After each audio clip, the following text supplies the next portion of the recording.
नमस्कार। Dhirendra पुंडी news point में आप सभी का एक बार फिर से स्वागत है। और हमारे साथ स्क्रीन में दिख रहे हैं अवनीश पीएन शर्मा जी। आपको बहुत बहुत स्वागत आपका अवनीश जी न्यूज पॉइंट पर, और तमाम दर्शकों की तरफ से मैं आपका स्वागत करता हूं यहाँ। दरअसल हम लोग आज जिस चीज पर बात कर रहे हैं वो बड़ा दिलचस्प विषय है, और अवनीश जी उसको उस इशू को बताने वाले भी हैं, क्योंकि डिस्कस हो रहा था तो लगा कि अवनीश जी ने कहा कि एक आज ये देखना चाहिए कि पूरी दुनिया में जिस शब्द की गूंज है, चूंकि राजनीतिक हलकों में और पूरी दुनिया में हमेशा हर उस समय में आप देखेंगे एक वर्ड कॉइन होता है, फिर बहुत दिन तक उसके इर्द गिर्द पूरे देश की राजनीति, पूरी दुनिया की राजनीति घूमती है। इस वक्त पूरी दुनिया में अगर कोई शब्द तहलका मचा रहा है तो वो है जेन जी, यानी एक ऐसी पीढ़ी जो सत्ताओं को बदल रही है, राष्ट्रों के मानकों को तोड़ रही है और नए तरीके से अपनी सत्ताओं को परिभाषित कर रही है, यानी अपने राजनीतिक ढांचे को भी पूरी तरह से तोड़ रही है।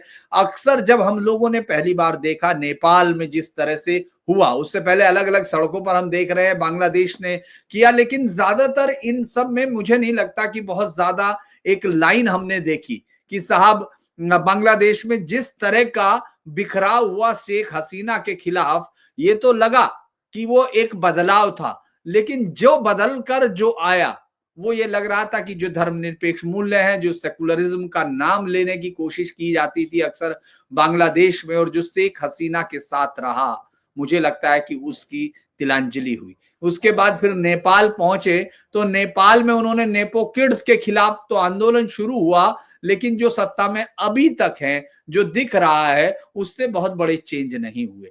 लेकिन हम जब उस शब्द को लेके हिंदुस्तान में घुसते हैं तो इस शब्द की सबसे ज्यादा चर्चा कौन कर रहा था? महागठबंधन के नेताओं के लोग। अगर पार्टियां भी छोड़ दें तो राहुल गांधी को उम्मीद थी कि लोग सड़कों पे आ जाएंगे, ये किड्स जो है, जेन जी जो है, इस देश में जेन जी बदलाव ला देगा। और फिर धीरे धीरे आपने उन प्रवक्ताओं को देखा जिनको गाली गलौच और उसके अलावा जो सुनने से ज्यादा सुनाने में यकीन करते हैं, उनको स्क्रीन पर कम से कम सरकार के लोगों को डराते हुए देखा कि सरकार को डरना चाहिए। लेकिन आज ये जेन जी है कहां? इस चुनाव में क्या हुआ? और क्या जेन जी इस देश में उसी तरह आने की उम्मीद है जेन जी मूवमेंट की? क्योंकि जेन जी तो यहाँ है ही, मौजूद है, वो सारी पीढ़ी और दुनिया के मुझे लगता है सबसे युवा देश है, तो इसलिए ये भी नहीं है कि जेन जी कम होगा। तो अवनीश जी, यहां से चर्चा शुरू की जाए कि आखिर जेन जी को सबसे ज्यादा आह्वान करने वाले लोग कौन है, और जेन जी भारत में कर क्या रहा? बिल्कुल सर। सबसे पहले आपको धीरेन्द्र जी बहुत बहुत नमस्कार, आपके सभी दर्शकों को प्रणाम। साहब, सबसे पहले तो आइए मिलजुल के स्वनामधन्य राहुल गांधी को बधाई देते हैं। राहुल गांधी जिस बेसब्री से भारत में जेन जे को सड़कों पर उतर जाने की प्रेरणा दे रहे थे, आपको याद होगा जब उन्होंने हाइड्रोजन बम पार्ट 1 फोड़ा, और फोड़ने के बाद जब कर्नाटका में वोट चोरी, उसके बाद शाम को उन्होंने ट्विटर पर एक तस्वीर शेयर की जिसमें उनका जो लोअर था वो उनके घुटनों से ऊपर था, मतलब काफी शॉर्ट था, और उसी के साथ उन्होंने 3 शब्द लिखे थे: भारत के युवा, भारत के छात्र, भारत के जेनजी, सड़कों पर उतरिए, ये देश बचाने का समय है। संकेत, मैंने एक बात उस समय भी कही थी कि भाई जो छात्र है वो युवा है, और जो छात्र और युवा दोनों है वही तो जेनजी है। फिर ये राहुल गांधी 3 बार उसी चीज को क्यों लिख रहे हैं? और नीचे जो उन्होंने अपनी तस्वीर पोस्ट की थी जिसमें उनका लोअर उनके टखनों से लगभग ऊपर था, एक संकेत था सर। भारत जोड़ो यात्रा राहुल गांधी लेके चले, उन्हें किस लोगों के साथ होने की उम्मीद थी वो सबने देखा। राहुल गांधी जब सड़कों पर उपद्रव की बात करते हैं, पूरे देश में केरोसिन ऑयल फैलने की बात करते हैं, और कहते हैं कि केरोसिन फैला हुआ है, पेट्रोल फैला हुआ है, डीजल फैला हुआ है, ज्वलनशील चीजें फैली हुई हैं, बस तीली लगाने की देर है, तो उन्हें सड़कों पर किनके उतरने की उम्मीद है। लेकिन मैंने यहां बधाई दी राहुल गांधी को और कहा कि जेनजे उतर चुका है। जी हाँ, सड़कों पर उतर चुका है राहुल गांधी जी, आइए, स्वागत है आपका। 29 साल का एक युवा सन्यासी, बागेश्वर धाम का, जिसका नाम है धीरेन्द्र शास्त्री। वो सनातन और हिंदू एकीकरण की यात्रा लेके हजारों सैकड़ों किलोमीटर चलते हैं, लाखों की भीड़ के साथ चलते हैं। आम जन से लेके सनातन के सिद्ध पुरुष महात्मा उनके साथ होते हैं। अभी 2 दिन पहले वृंदावन में वो यात्रा समाप्त होती है। अगर आप शेयर कर सकते थे तो मैं वो तस्वीरें दिखाता, दर्शक उसको गूगल पर करें। क्या ये जैन जी नहीं है राहुल गांधी? भारत में 2014 के सांस्कृतिक क्रांति के बाद ये जैन जी है जो आपके आह्वान के अनुरूप तो नहीं लेकिन सड़कों पर उतरा हुआ है। आप कहेंगे साहब ये हिंदू मुसलमान का मैटर है, ठीक है। आप मुझे ये बता दीजिए धीरेन्द्र जी कि जब इस देश का खोखला विपक्ष ये कहता है कि भारत की संस्कृति सनातन संस्कृति नहीं हो सकती, तो क्या ये सच बात है? बाय डिफॉल्ट भारत की संस्कृति मूल रूप से सनातन संस्कृति है, इसके अलावा और कुछ नहीं हो सकती। तो अगर एक सनातन का युवा 29 साल, मात्र 29 साल की उम्र का युवा धीरेन्द्र शास्त्री सड़कों पर उतरते हैं और वो अपने समाज यानी राष्ट्र, राष्ट्र प्रेम, राष्ट्रवाद को इकट्ठा करने की बात करते हैं और इस देश में राष्ट्रवाद को आपने पर्यायवाची बना दिया है, हिंदू का, हिंदुत्व का, सनातन का, तो ये दोष तो इस देश के विपक्ष का है ना। आप भारत माता की जय बोलिए और आपको संघी कह दिया जाए, आप भारत मेरी माता है, मैं वंदे मातरम गाऊंगा, आपको भाजपाई कह दिया जाए, तो ये दोष किसका है धीरेन्द्र साहब? ये दोष इस देश के राष्ट्रवादियों का है या आपने पर्यायवाची बना दिया, ये दोष आपका है, खोखले विपक्ष का है। तो एक 29 साल का जैन जी सड़कों पर उतरा, उसे लाखों लोगों का समर्थन मिला, आम जन का समर्थन मिला, वो सड़कों से चला और आपकी तमन्ना पूरी कर गया, लेकिन जो आप चाहते थे वो नहीं, आपका किरासिन धारा का धारा रह गया।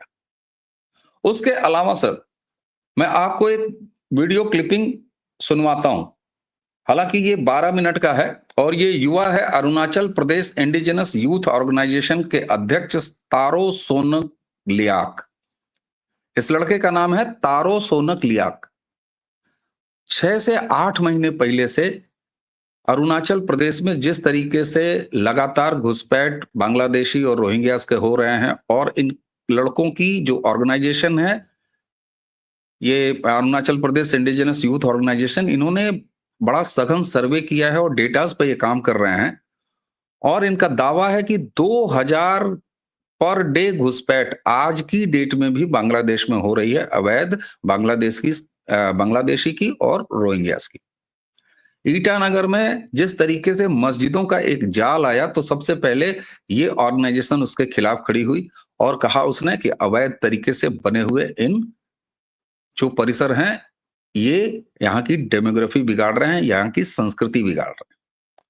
और कल इस ऑर्गेनाइजेशन के इस लड़के तारो सोनम लियाक ने एक प्रेस कॉन्फ्रेंस की है। मैं चाहूंगा कि आपके दर्शक इसको सुने, ये मेरे इसमें है, मात्र 40 सेकंड का है, जरा सुना जाए इसको। जब 5 वक्त का आप नमाज पढ़ता है, पंजा का नाम है, वो तो मेडिटेशन है ना, उसमें आपका दिल दिमाग शांति होना चाहिए।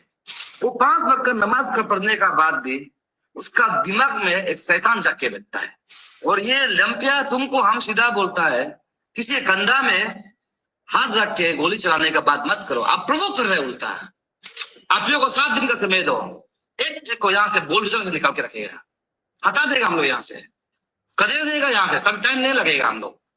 दिल्ली रेड फोर्ट में एक बड़ा धमाका हुआ है, वो क्या आदमी था? वो हिंदू था क्या? वो मुस्लिम ही है ना सर। यह अरुणाचल प्रदेश का जैन जी है जो साफ कह रहा है कि अरुणाचल प्रदेश की हमारी संस्कृति बिगाड़ोगे, डेमोग्राफी बिगाड़ोगे, 2000 अवैध घुसपैठिए रोज आओगे, 7 दिन का अल्टीमेटम दिया है और ये चैलेंज कर रहा है। क्यों? क्योंकि काउंटर किया गया आदिवासी मुस्लिम ऑर्गेनाइजेशन। आप सोचिए, मुस्लिम और आदिवासी गजब संयोग है, ये कबीलाई लोग कब से आदिवासी हो गए? नहीं, जैसे एक और संयोग, आपकी बात बीच में माफ कर रहा हूं, दर्शकों को से भी माफी मांगते हुए, अवनीश जी का प्रवाह टूटे इससे पहले। दरअसल वामपंथी मुसलमान पूरी दुनिया में इसी देश में पाए गए। या तो मुस्लिम हो सकता है तो वामपंथी नहीं होगा, अगर वामपंथी है तो मुस्लिम नहीं हो सकता। क्यों? क्योंकि धर्म तो अफीम है ना साहब। इसी विचारधारा की चरस ये फूंकते रहे हमेशा, धर्म अफीम कह के। और इसीलिए मैं वामपंथ को भी एक मजहब मानता हूं, क्योंकि वह भी एक किताब से गाइड होती है, अब्राहमिक रिलीजन से कोई बहुत ज्यादा अलग नहीं। मैं अपनी जी, बात पर वापस आता हूं। आपने जी, अपनी बात। समस्या क्या है साहब? आप देखें, चीन और म्यांमार से सटा हुआ जो अरुणाचल है वो मल्टीपल समस्याओं से घिरा हुआ है। और ये समस्या सिर्फ अरुणाचल की नहीं है। आज अरुणाचल से आवाज आ रही है, उठ खड़ी हुई है। एक तरफ क्रिश्चियन कन्वर्जन, दूसरी तरफ इस्लामिक घुसपैठ। ये दोहरी मार अरुणाचल झेल रहा है, जिसको कि ये यूथ के ऑर्गेनाइजेशन ने सामने उठा लिया। जमीनों पर कब्जा करके अवैध मस्जिदें खड़े कर दी गई। इसके अलावा आप सोचिए, पब्लिक प्लेस है आईजी पार्क, वहां टेनिस कोर्ट पर मस्जिद खड़ा कर दी जाती है। कब तक देखेगा युवा? और क्या वहां पर भाजपा ने इनको भड़काया है?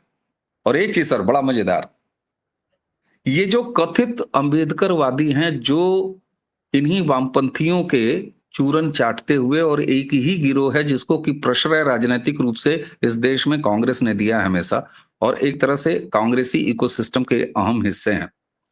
जरा दर्शक याद करें, सर मैं आपके सामने भी ये बात रखता हूं, आदिवासी हिंदू थोड़ी ना होता है। ये जुमला कितना बेचा जाता है। आदिवासी आदिवासी होता है, आदिवासी हिंदू नहीं है। तो मैं पूछना चाहता हूं ऐसे पाखंडी शुद्धतावादी लोग से, ये तारो सोनम लियाक जो अरुणाचल का युवा है, ये आदिवासी भी है और हिंदू भी है। ये अपने अरुणाचल के उगते हुए सूर्य के उस प्रदेश को अक्षुण्ण रखना चाहता है, वहां की डेमोग्राफी, वहां की संस्कृति को अक्षुण्ण रखना चाहता है। तो सर, राहुल गांधी ने जो उस दिन ट्वीट किया था कि जंजी सड़कों पर उतरो, राहुल गांधी स्वागत करिए, तारो सोनम लियाक नाम का एक युवक और उसके साथ हजारों हजार अरुणाचली मूल के युवक सड़कों पर उतर गए हैं और अपने देश, अपने प्रदेश की संस्कृति बचाना चाह रहे हैं। इसलिए मैंने राहुल गांधी को बधाई दी शुरुआत में। सर देखिए, इन दो प्रतीकों के माध्यम से मैं सिर्फ एक चीज कहना चाहता हूं राहुल गांधी को और उनके तमाम इकोसिस्टम को, जो कभी अरब स्प्रिंग की ख्वाहिश पाल के रखते हैं भारत में, जो कभी बांग्लादेश दोहराए जाने की बात करते हैं, और तो और ये कितने घृणित लोग हैं सर। शेख हसीना को, जो कि इलेक्टेड गवर्नमेंट थी, उनके खिलाफ अंतरराष्ट्रीय साजिश के तहत एक तानाशाह, जो कि अवैध रूप से बांग्लादेश की सत्ता पर काबिज किया गया, उसकी देखरेख में, उसकी प्रश्रय में एक वहां की कथित अदालत शेख हसीना, जो कि निर्वाचित अपदस्थ की गई, और वहां के राष्ट्रपति के हिसाब से आज भी टेक्निकली शेख हसीना प्रधानमंत्री हैं। गूगल करेंगे अगर दर्शक तो उनको पता लग जाएगा कि प्रॉपर रूप से पत्र लिखा बांग्लादेश के राष्ट्रपति ने वहां के सेनाध्यक्ष को, और जो उसका तानाशाह बैठा हुआ है, कि भाई साहब उनके रेजिग्नेशन या उनके किसी ऐसे ऑफिस छोड़ने का कोई लेटर राष्ट्रपति भवन में नहीं है। तो बांग्लादेश का राष्ट्रपति भवन, उसका ऑफिस आज भी टेक्निकली यही मानता है कि शेख हसीना बांग्लादेश की प्रधानमंत्री है, और उनको फांसी की सजा सुनाई जाती है। तो कांग्रेसी को सिस्टम के लोग एक बार फिर वो ख्वाहिश पालते हैं और यहां तक घृणित विचार का प्रगटीकरण करते हैं कि भारत में भी यही होगा। वहां के चीफ इलेक्शन कमीशन के साथ जो हो रहा है, गृह मंत्री के साथ जो हो रहा है, आप सोचिए घृणित विचार। राहुल गांधी राष्ट्र नहीं मानते भारत को, राज्यों का समूह मानते। डिसमेंटलिंग हिंदू, इस तरह के अंतरराष्ट्रीय स्तर पर ऑर्गेनाइजेशंस खड़ी हैं जो सेमिनार्स और कॉन्फ्रेंसेस कराती। सर, भारत को तोड़ने का सपना क्यों पाल रहे हैं? क्यों जेनजी से आग लगवाने की तमन्ना पाल रहे हैं? उसका कारण यह है कि 2014 के बाद जो इस देश में राष्ट्रीय स्तर पर सांस्कृतिक सत्ता परिवर्तन हुआ है, राहुल गांधी और कांग्रेस और उनके विदेशी आकाओं से लेके देशी अनुचरों तक ने यह मान लिया है कि अब भारत में राष्ट्रवादी राजनीति को चुनाव में हरा पाना संभव नहीं है। इसका और ज्यादा मजबूत प्रकटीकरण बिहार के विधानसभा चुनाव में हुआ है। प्रधानमंत्री मोदी को गाली देने से लेके, जेल डालने से लेके, न जाने किन किन अभद्र तरीकों की बातें, वहां से लोक लुभावन योजनाएं जो कि कभी संभव नहीं थी, 3.25 करोड़ लोगों को नौकरियां देने तक की, लेकिन वहां भी अगर आप पूरा, आप तो सर बिहार को बहुत अच्छे तरीके से आपने कवर किया, अगर आप वोटिंग पैटर्न देख लें तो वहां भी यूथ ने एक दूसरे तरह का ट्रेंड दिखाया है और खुद जातिवादी राजनीति करने वाले आरजेडी और उनकी पार्टी, उनके मुखिया के जाति से संबंध रखने वाले नौजवानों में ने भी राष्ट्रवाद को अपनाया है, विकास को अपनाया है, जिनसे उन्हें उम्मीद है जो डिलीवरी की राजनीति करते हैं उनकी तरफ गए। कुल मिला के सर मैं अपनी बात को विराम दूंगा कि राहुल गांधी जी, आप भारत में आग लगाना चाहते थे, जेनजे के जरिए आपकी तमन्ना पूरी हो रही है, बिल्कुल पूरी हो रही है, लेकिन भारत में आग लगने वाली नहीं है। भारत में सनातन हिंदू एकता के लिए धीरेन्द्र शास्त्री सड़कों पर हैं, उनको लाखों का समर्थन है। तो वहीं पर अरुणाचल प्रदेश के यूथ सड़कों पर है, अर्थात नॉर्थ ईस्ट, जिसको कभी बाय डिफॉल्ट ये मान लिया गया था कि वो तो ईसाई बेल्ट है। मुझे याद है सर, आप राष्ट्रीय मीडिया में रहे हैं, याद करिएगा 2014 से पहले नॉर्थ ईस्ट को कितनी जगह मिलती थी, कितनी फुटेज मिलती थी नेशनल मीडिया चैनलों में। कभी कोई बाढ़ आ गई तो एक खबर चल जाती थी, इसके अलावा कभी नहीं। मैंने अपने जीवन के 4 साल उसी नॉर्थ ईस्ट में बिताए हैं सर। अच्छा, सवाल ये होता है कि वहां की पीड़ा, वहां की डेमोग्राफी चेंज, ये का आज का है। और एक बड़ी ऐतिहासिक बात कह के अपनी बात को समाप्त करूंगा। 70 के दशक में बहिरागत आंदोलन चलता है असम की धरती से, और उस बहिरागत के आंदोलन 70 के दशक में छात्र और युवा वो इसका नेतृत्व करते हैं, क्योंकि वहां पर बहुत ज्यादा इंक्रोचमेंट हो गया था। और ऐसा नहीं है कि उस समय बांग्लादेशी और रोहिंग्या, ये सिर्फ वहां पर बिहारी, उत्तर भारतीय, ये सारे बहुत ज्यादा चले गए थे और वहां तरह तरह का शोषण होता था, चाहे वो असम हो चाहे बाकी नॉर्थ ईस्ट, लेकिन असम ने उसको लीड किया। उस छात्र आंदोलन से निकले हुए 2 चेहरे, एक चेहरा प्रफुल्ल कुमार मोहंती, दूसरा चेहरा अनूप चेतिया। प्रफुल्ल कुमार मोहंती को आरएसएस ने, राष्ट्रवाद ने हाथ में लिया, अपने पास लिया तो गढ़ा इस तरीके से कि अल्फा को छोड़ के, और उसके बाद प्रफुल्ल कुमार महंत ने अपनी पार्टी बनाई और असम के सबसे कम उम्र के, और जहां तक अगर मैं गलत नहीं हूं तो उस समय तक देश के सबसे कम उम्र की मुख्यमंत्री के रूप में स्थापित हुए और राष्ट्रीय राजनीति की राष्ट्रीय धारा में, मुख्य धारा में वो शामिल हो गए। दूसरे अनूप चेतिया को किसने हाथ लगाया? वामपंथियों ने हाथ लगाया, माओइस्टों ने हाथ लगाया। और आज भी ये सत्य है कि अनूप चेतिया म्यांमार के जंगलों में गोली की प्रतीक्षा कर रहा है और भाग रहा है। ये फर्क होता है संस्कारों में। जब आप राष्ट्रवाद के संस्कार के साथ आते हैं तो आपको ये चरित्र मिलता है जिसका अरुणाचल में दिखाई दे रहा है, आपको धीरेन्द्र शास्त्री के रूप में दिखाई दे रहा है, यहां तक कि बिहार के विधानसभा चुनाव में दिख रहा है। इसलिए राहुल गांधी को अब अपना आत्मावलोकन करना चाहिए, हालांकि वो करेंगे नहीं, कि भारत में जेनजे अगर उतरेगा तो इस तरह उतरेगा देश को बनाने के लिए, बिगाड़ने के लिए नहीं, आपकी इच्छा अनुसार। जी, दरअसल आपने बहुत सही बात की कि नॉर्थ ईस्ट 2014 से पहले शायद ही कभी खबरों में आता था। कभी कभी वहां फोटो खिंचवाने बड़ा सा हैट लगा के नाचते हुए राजीव गांधी दिखते थे, कभी कभी नेहरू और श्रीमती इंदिरा गांधी, इन सबको हमने देखा। इसके अलावा नॉर्थ ईस्ट न केवल खबरों से गायब था, किताबों से गायब था, बल्कि भारतीय जनजीवन के मानसिक स्थिति से भी उसको बाहर निकला हुआ था। जब मैं पहली बार गया था, मतलब अलग अलग जगह वैसे मैं गया अलग अलग, और वो भी स्टिंग ऑपरेशंस के सिलसिले में ही गया था। शुरुआत तो वैसे ही हुई, उसके बाद अलग अलग चीजों में गए। अलग अलग राज्यों में जाने के बाद खास तौर से त्रिपुरा का मैं जिक्र करूंगा, जहां पूरी तरह से पूरी आदिवासी आबादी हिंदू है, और जहां के राजा टिपरा मोथा पूरा मूवमेंट जो लैंड बचाने की है वो वही लोग लड़ रहे हैं जो वहां हिंदू हैं, यानी वो आदिवासी लड़ रहे हैं जो हिंदू है। हालांकि वहां बांग्ला हिंदू जो आए, बांग्लादेशी, उनकी संख्या बढ़ने के बाद ये विवाद हुआ, लेकिन मुस्लिम इलाकों का जिस तरह का शोषण मुस्लिमों ने वहां किया, जब जब जिस तरह से पूरा उनकी जो राजधानी है वो तबाह की गई, वो आपके इतिहास में कहीं जिक्र नहीं। तो इसीलिए जब आप ये बिल्कुल। बात करते हैं तो मुझे बिल्कुल अपनी यात्राएं याद आती है, और उस तमाम जगह ऊनाकोटी और बहुत खूबसूरत जगह हैं जिनके नाम सर मतलब अचानक आपने कहा तो मुझे याद नहीं, लेकिन ऊनाकोटी मुझे लगता है हिंदुस्तान की सबसे खूबसूरत ऐसी विरासत है जो पहाड़ों में 1 करोड़ एक कम 1 करोड़ से सिर्फ एक कम, यानी इतनी मूर्तियां वहां बनाई हैं एक रात में। ये है आज तक दरअसल दर्शकों को मैं इसलिए बता रहा हूं क्योंकि हमारे पंडित जी को मालूम है, उन्होंने नॉर्थ ईस्ट किया हुआ है। मैं दर्शकों को इसलिए बता रहा हूं कि वो जो है श्री राजमाला एक ऐसी ऐतिहासिक किताब है, मतलब हिस्ट्री की बुक है जो राजतरंगिणी के बाद हिंदुस्तान की दूसरी, और वो त्रिपुरा में लिखी गई है। 14वीं शताब्दी से आज तक 15वीं शताब्दी से उसका इतिहास शुरू होता है और आज तक है।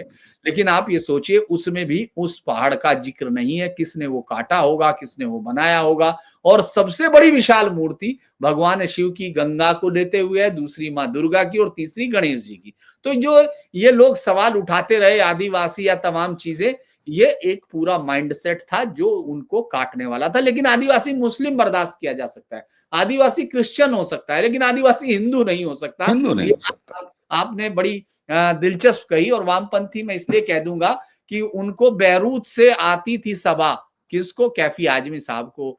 अलग अलग लोगों को बैरूत से सभा आई और आज बैरूत को दबा के बारूद बना के रख दिया। उसके बाद उनको सीरिया से भी सभा आई होगी, दमिश्क से। उसके बाद सीरिया का क्या हुआ? और ये तमाम लोग, जावेद अख्तर से लेके तमाम लोग जब ये बातें करते हैं तो लगता है कि हाँ, वामपंथ ने मतलब बल्कि जिन नावरनी व्याख्या तने जन्मा ही नहीं कहने वाले जब आके मुस्लिम्स कट्टरवाद को डिफेंड करते हैं तो लगता है अरे हिंदुस्तान में ये, बल्कि मैंने जब शब्द इस्तेमाल करना शुरू किया तो लोग बड़ा आश्चर्य कहने लगे कि वामपंथी मुसलमान कैसे होता है। अरे हमने कहा यही तो इस देश की देन है कि वो ऐसे ऐसे नए समीकरण पैदा करता है।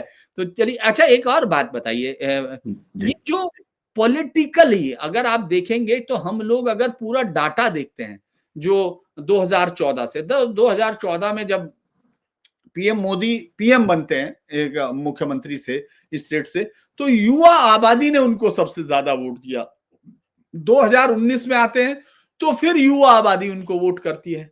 2024 में एक कंफ्यूजन होता है और यह मान लिया जाता है कि चलिए साहब युवाओं को इन्होंने किया, लेकिन उसके बाद फिर जो राज्यों का डाटा आता है वो फिर युवा बीजेपी की तरफ है।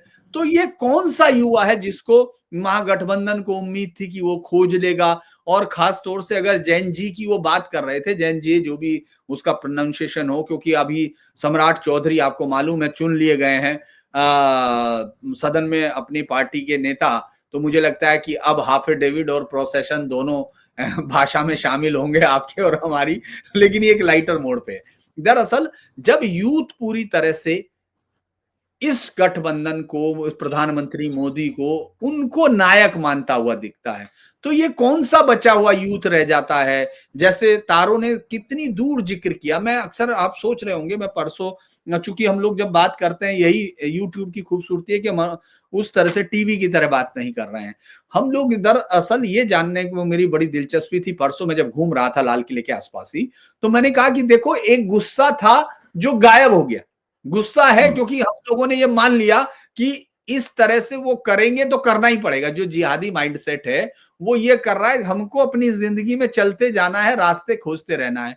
लेकिन तारो भी उसी का जिक्र कर रहा है। तो मैं ये जो समझ रहा था कि गुस्सा सिर्फ यही था, हट गया, नहीं, मुझे लगता है कि वो पीढ़ियों के जहन में आ जाता है। जिस तरह से तारो जो यहां से हजारों किलोमीटर दूर बैठ के भी उसको याद है कि दिल्ली के लाल किले पर बम फोड़ा है, फोड़ने वाला कौन है। तो ये मानते हैं? बिल्कुल बिल्कुल साहब। और आपने ये कहा है कि ये मोदी को ये साथ रहा है युवा, और फिर ये गठबंधन को किन युवाओं की आस है या आस थी? जंजे राहुल गांधी को किस जंजे की? सर, कट्टा सटा दे, जब भैया जीत जाएंगे तो कट्टा सटा दूंगा। आरजेडी का ये यूथ, आरजेडी के माल हियरे, जो अपनी पार्टी, अपने भैया का प्रचार करते हुए ये लाइनें दोहरा रहा है यूट्यूब से लेके और स्टेज पर। ये यूथ जंजे इनकी थाती है। मैंने अभी संस्कृति की बात की, अनूप चेतिया और प्रफुल्ल कुमार मोहंती का जब मैंने उदाहरण दिया। आप उत्तर प्रदेश में आ जाइए, मुख्यमंत्री कहते हैं योगी आदित्यनाथ, जिस गाड़ी पर सपा का झंडा उसके अंदर बैठा गुंडा, हमारी सरकार आएगी तो हम या कर देंगे वाह कर देंगे। दूर दूर तक अभी बिहार चुनाव का मामला शुरू नहीं हुआ था और एक बंद बिहार बंद किया गया था, और जिस तरीके की गुंडई और गुंडागर्दी सड़कों पर उतर के आरजेडी के युवाओं ने किया था, एक एक मोटरसाइकिल पर 3-3 4-4 सवार, हाथों में लाठियां डंडे, हाईवेज पर ट्रैक्स पर जिस तरह का महिलाएं जा रही हैं उनकी स्कूटियों को गिरा दिया जाता है। राहुल गांधी की सो कॉल्ड न जाने कौन वोट चोरी और कौन सी यात्रा में, जिसमें तेजस्वी स्टेफनी बने घूम रहे थे, उस पूरी यात्रा का तेवर आप सोचिए सर, किस तरीके का वो पूरा बॉडी लैंग्वेज दिखाई दे रही थी। ये वो जंजे है जो इनकी थाती है। और सांसद रह चुके भारतीय जनता पार्टी के दिनेश लाल यादव निरहुआ जब बिहार विधानसभा चुनाव प्रचार में गए तो उन्होंने एक शब्द का प्रयोग किया। ये शब्द सोशल मीडिया पे काफी दिन से प्रयोग होता है, यदुमुल्ला कहा उन्होंने। बड़ा हल्का शब्द है, सतही शब्द है, लेकिन सर वो कहते हैं ना कि देखन में छोटा लगे घाव करे गंभीर। दरअसल ये एक झटके में पूरी उस आइडेंटिटी को निकाल के खड़ा कर देता है शेष समाज से। कैसे? जिस तरीके से नौजवानों ने उन्हीं जाति वर्ग में, मैंने अभी कहा ना बिहार में जब बात कर रहा था, तो उन्होंने भी राष्ट्रवाद विकास को समर्थन दिया है, लेकिन वो चंद मुट्ठी भर हैं जो इस क्लास को रिप्रेजेंट करते हैं और यही थाती है। इनको उम्मीद उसी से है। दूसरी उम्मीद किससे है सर? इनकी सबसे बड़ी संपदा दिल्ली ब्लास्ट में ये जितनी भी गिरफ्तारियां हुई हैं, ये क्या जेंजे से अलावा कोई और है क्या? ये जेंजे जो कमर में बम बांध के उड़ जाता है, ये उम्मीद है राहुल गांधी और उनके इकोसिस्टम का। बड़ा स्पष्ट, अब कोई कंफ्यूजन रखने की कोई आवश्यकता नहीं है। ये भी जेंजे हैं।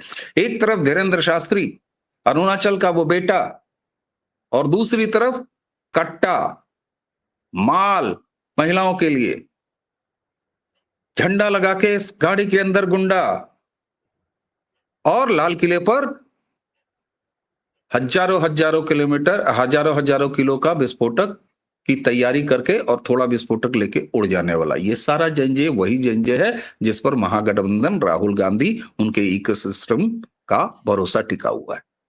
लेकिन सर यह इस देश का सौभाग्य है, हम करोड़ों मतदाताओं के 2 उंगलियों का कमाल है कि ये अल्पसंख्यक हैं। मुझे बहुत दिनों बाद, मैं अल्पसंख्यक शब्द जल्दी नहीं बोलना चाहता हूं, लेकिन आज बोल रहा हूं, ये मुट्ठी भर लोग हैं। आज पंजाब की स्थिति देखिए सर, साल भर से ज्यादा पंजाब की सीमा को जाम करके रखा। वहां भी एक अलगाववादी मानसिकता थी, लेकिन मुट्ठी भर वो अलगाववादी मानसिकता आज पराजित है और कहीं कोई दूर दूर तक नाम लेवा नहीं। तो इसलिए मैं कहता हूं कि 2014 में हमने सांस्कृतिक क्रांति की है साहब, और जिसकी वजह है कि आज आपको अरुणाचल से आवाज। और मेरा दावा है सर, ईश्वर मेरी बात को आशीर्वाद दीजिएगा, मेरा दावा है सर कि जो आवाज डेमोग्राफी चेंज के माध्यम से अरुणाचल से उठी है, वह आपको बहुत जल्द आसाम में सुनाई देगी, नॉर्थ ईस्ट के और स्टेट्स में सुनाई देगी। आपने त्रिपुरा का जिक्र किया था। लंबे समय तक वाम की सत्ता रहने के बाद जब वहां पर एक आंदोलन, अभी रिसेंट आंदोलन की मैं बात करता हूं, चलो पलटाई, त्रिपुरा में जब वाम के खिलाफ आंदोलन खड़ा हुआ, चलो पलटाई का, यानी चलो बदल दें, पलट दें, चलो चेंज करें, चेंज के लिए वोट किया, और त्रिपुरा उसके बाद किस रास्ते पर है? राष्ट्रवादी धारा में शामिल हो चुका है। तो सर मैं इसीलिए सांस्कृतिक क्रांति कहता हूं 2014 को, और ये परंपरा चल पड़ी है। और सबसे बड़ी बात यह है कि इस परंपरा के नौजवानों के हाथ में पत्थर नहीं है, कमर में बम नहीं है, जबान पर कट्टा नहीं है, हाथ में लाठी नहीं है, औरतों के लिए सम्मान है, महिलाओं के लिए सम्मान है। इसीलिए उत्तर प्रदेश में लॉ एंड ऑर्डर को दुरुस्त करके बहन बेटियों बहुओं की इज्जत की रक्षा करने वाले योगी आदित्यनाथ की सरकार को 3 दशकों के बाद रिपीट कर देता है उत्तर प्रदेश।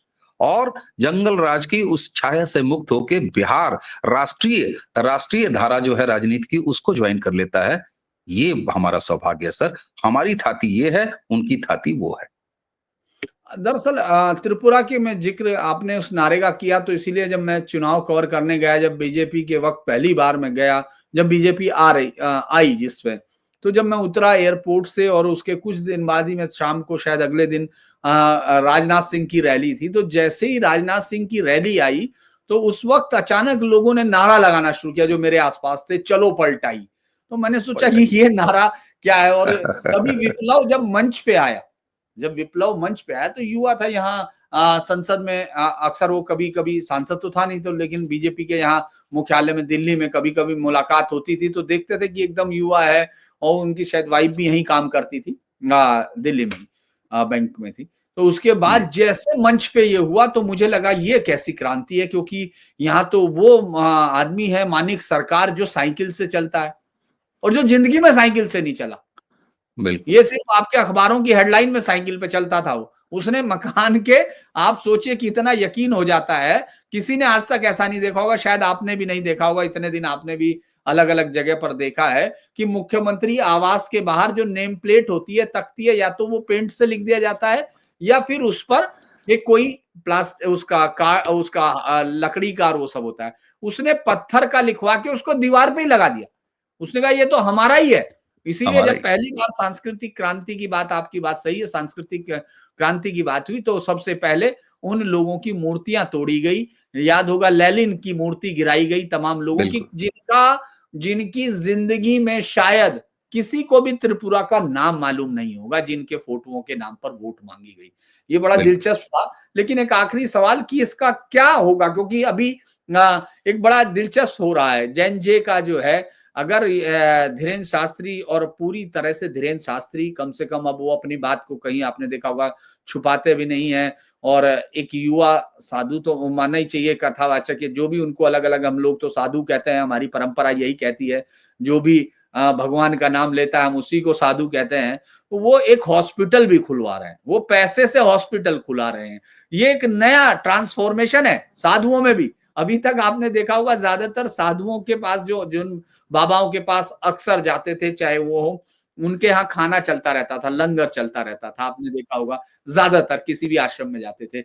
लेकिन ये ट्रांसफॉर्मेशन अब मेडिकल कॉलेज तक पहुंच रहा है, अलग अलग जगह पहुंच रहा है। लेकिन उधर एक और भी बात चल रही है कि संघ में से कल मोहन भागवत ने कहा कि जो हिंदू राष्ट्र बनाने की जरूरत नहीं, कोई हिंदू राष्ट्र की जरूरत नहीं है, इस तरह के। तो ये क्या, ये एक पीढ़ी जो आगे निकल गई है, जो युवा है अब वो अपना विजन खुद क्लियर कर रहा है, ये भी कॉन्फ्लिक्ट आपको दिखेगा, ये भी आगे होगा हमारी जैन जे जिसको आप बता रहे हैं? नहीं सर, मुझे इसमें कहीं कोई कॉन्फ्लिक्ट नहीं दिखता है, क्योंकि जो मोहन भागवत ने आज कहा है, आप मेरे वीडियोस उठा के देख लीजिए, अलग अलग संदर्भों में मैं पिछले 1-1.5 साल से यही बात कहता हूं और मैं उस पर अब भी अडिग हूं। अवनीश पीएन शर्मा का नाम अवनीश पीएन शर्मा है सर, आपका नाम धीरेन्द्र पुंडीर है। हमें और आपको अपने माथे पर यहां बैज लगा के नहीं चलने की आवश्यकता है कि अवनीश पीएन शर्मा, धीरेन्द्र पुंडीर नहीं। मैंने अभी बातचीत में कहा कि भारत की डिफॉल्ट संस्कृति क्या हो सकती है, नेचुरल संस्कृति क्या हो सकती है, सनातन हिंदुत्व। भारत एक हिंदू राष्ट्र है, और जब भारत बाय डिफॉल्ट एक हिंदू राष्ट्र है तो उसे अपने नाम के आगे लिखने की आवश्यकता नहीं है। उसे किसी को यह अधिकार नहीं है कि भारत को वो कागज पर लिख के दे कि हिंदू राष्ट्र हो तुम। ये नहीं, किसी के अधिकार क्षेत्र में नहीं है। भारत अगर हिंदू राष्ट्र नहीं है तो और क्या है, मुझे बता दीजिए। और यही वजह है कि सांस्कृतिक क्रांति 2014 में, यह अलग बात है कि हम कहीं खोए हुए थे, हमें कहीं दबाया गया था, हमारी पहचान मिटाने के तमाम प्रयास जरूर हुए थे, लेकिन अंततः 2014 से ये हम अपने उस वापस ट्रैक को पकड़ लिया। इसलिए मैं मोहन भागवत जी और आज के जैन जी या XYZ जितने भी जनरेशंस हैं, इनके बीच में कहीं कोई कॉन्फ्लिक्ट नहीं दिख रहा हूं, कहीं कोई कॉन्फ्लिक्ट नहीं दिख रहा हूं। कारण ये कि भारत अब अपने सनातन संस्कृति की पहचान की तरफ, उसके पुनरुत्थान की तरफ, एनरिचमेंट की तरफ चल रहा है। हमारे पास एक ऐसे प्रधानमंत्री हैं जो प्रधानमंत्री आवास में गौ सेवा करते हुए दिखाई देते हैं। एक ऐसा प्रधानमंत्री अब उस प्रधानमंत्री निवास में रहता है जो शारदीय नवरात्र पे 9 दिन हम वहां से मां शक्ति की आराधना देखते हैं। हम एक ऐसे प्रधानमंत्री देखते हैं जो योग को स्थापित करते हैं। हम एक ऐसे प्रधानमंत्री के दौर में हैं जो हमारे साउथ के सनातनी मंदिरों में सनातनी रिचुअल्स करते हैं। हम एक ऐसी परंपरा देख रहे हैं जहां योगी आदित्यनाथ एक युवा सन्यासी जिन्हें मैं योग पथ से राजपथ तक आने की यात्रा वाला व्यक्तित्व कहता हूं, वो विराट सनातन के महापर्व कुंभ को इस सफलता, इस विराटता से आयोजित कराते हैं। अब हमें जय श्री राम कहने में शर्म नहीं आती। ममता बनर्जी की भी हालत ये होने वाली है, उनकी गाड़ियों के आगे, उनकी गाड़ियों के पीछे जय श्री राम बोला जाएगा और आप देखिएगा वो हाथ जोड़ के ऐसे खुद भी बोलेंगी जय जय श्री राम। सर अच्छा, ऐसे आपने मेरा दिमाग कैसे पढ़ा, ये बड़ी हैरानी की बात है, क्योंकि मेरा सवाल ही ये था कि क्या जैन जे का बंगाल में क्या होने चाहिए, बंगाल में क्या होगा, क्या कर रहे हैं, ये मेरा सवाल था, क्योंकि इस सर जीत के बाद बंगाल की तरफ जा रहा। आखिरी सवाल यही है। बिल्कुल सर, और प्रधानमंत्री ने तो कह दिया कि गंगा बिहार से निकल के बंगाल की तरफ जाती है और यहाँ युद्ध का, राजनीतिक युद्ध का उद्घोष किया है। सर देखिए, एसआईआर और बिहार को एक सबसे बड़ा जो क्रेडिट जाता है मतदाता सूची का पवित्रीकरण, शुद्धिकरण, जिसका नाम एसआईआर है। अभी पंजाब के मामले में सुप्रीम कोर्ट गए थे विपक्ष के लोग और कहा एसआईआर नहीं होना चाहिए। ये बिहार परिणामों के बाद और वहां पर सुप्रीम कोर्ट के जज ने ये टिप्पणी की कि कृपया बिहार को बदनाम न करें, एसआईआर बहुत अच्छे तरीके से हो रहा है, अच्छा काम है, इसे होना चाहिए और इसे होने दीजिए। सर इस देश में पवित्रीकरण का, शुद्धिकरण का काम कैसे चल रहा है?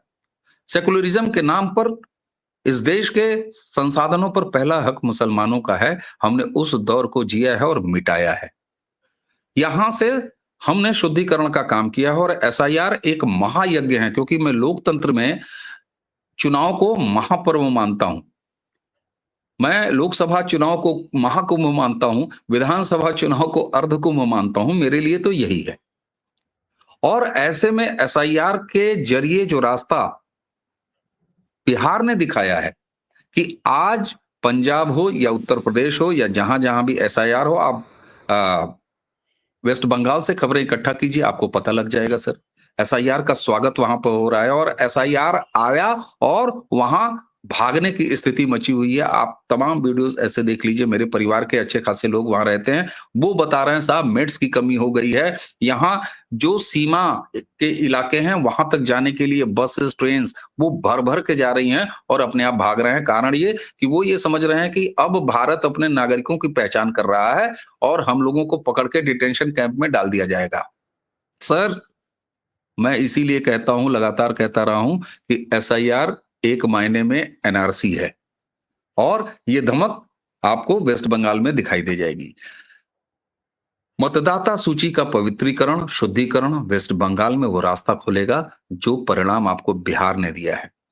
ऐसी स्थिति, यही वजह है कि ममता बनर्जी ने शुरू में कहा कि हम दंगा कर देंगे, हम एसआईआर नहीं होने देंगे। आज कहां है ममता बनर्जी का वो चैलेंज? बड़े आराम से एसआईआर हो रहा है। कारण ये कि उनके सामने आगे कुआं पीछे खाई वाली स्थिति थी। अगर वो एसआईआर के लिए दंगे करती तो इलेक्शन कमीशन सीधे राष्ट्रपति भवन को अप्रोच करता, ये उसके अधिकार क्षेत्र में आता है, SCC to government of India, कि हम अपने संवैधानिक दायित्व का पालन कर रहे हैं, वो नहीं करने दिया जा रहा है, आप इसकी उचित व्यवस्था करें। और 356 अगर आ जाता, सुप्रीम कोर्ट कहता है कि एसआईआर होना आवश्यक है, किस मुंह से 356 और राष्ट्रपति शासन को रोक सकती थी ममता बनर्जी? नहीं रोक पाती।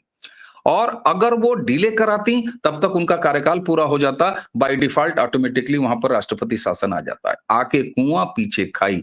एसआईआर हो तो वो साफ, एसआईआर रोकें तो राष्ट्रपति शासन आ जाएगा, उसी में एसआईआर होगा, उसी में चुनाव होगा, तो भी वो साफ। अब कोई विकल्प ममता बनर्जी के पास नहीं बचा है। अब लोग एक सवाल उठाएंगे सर, अंतिम बात, कि साहब देखिए वहां भर भर के वोट देती है वहां की जनता, उन्होंने केंद्रीय योजनाओं का नाम बदल डाला है, उसको वो वेलफेयर स्कीम्स के नाम पे चलाती हैं और वहां पर इतना प्रभाव है, ऐसे कैसे आप कह रहे हैं? देखिए साहब, रेगिंग आपसे बेहतर कौन जानता होगा सर, मैंने बंगाल को देखा है।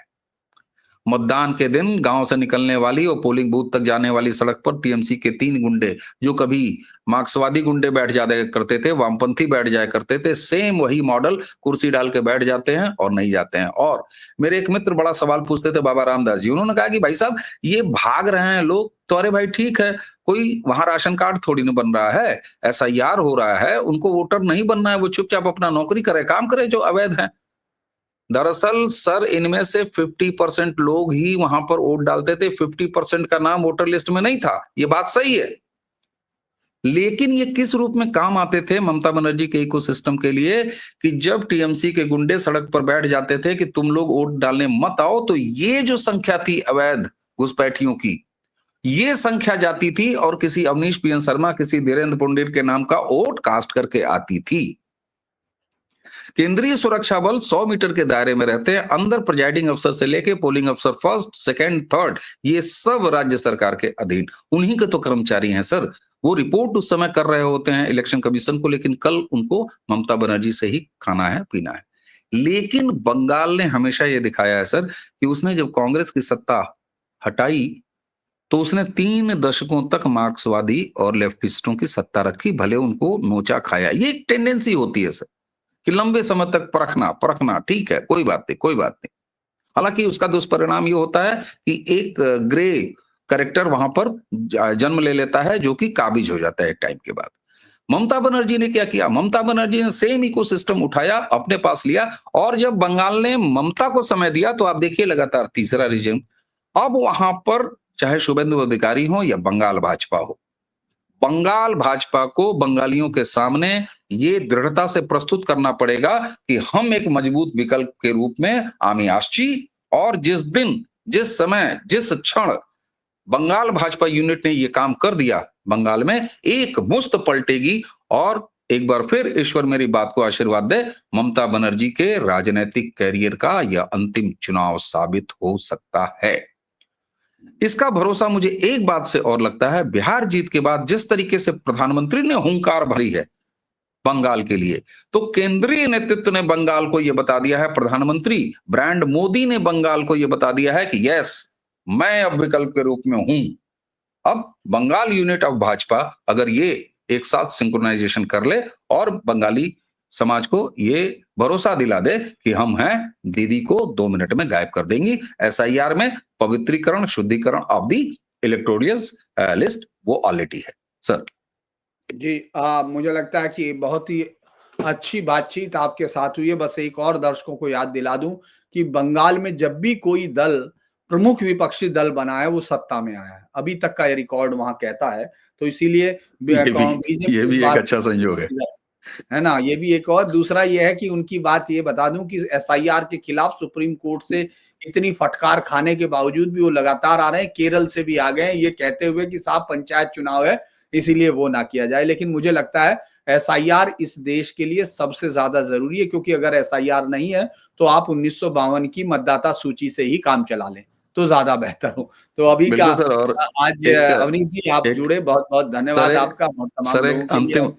सर एक अंतिम छोटा सा बड़ा अच्छी सूचना है सर, इस पर भी जरा ध्यान रखिएगा।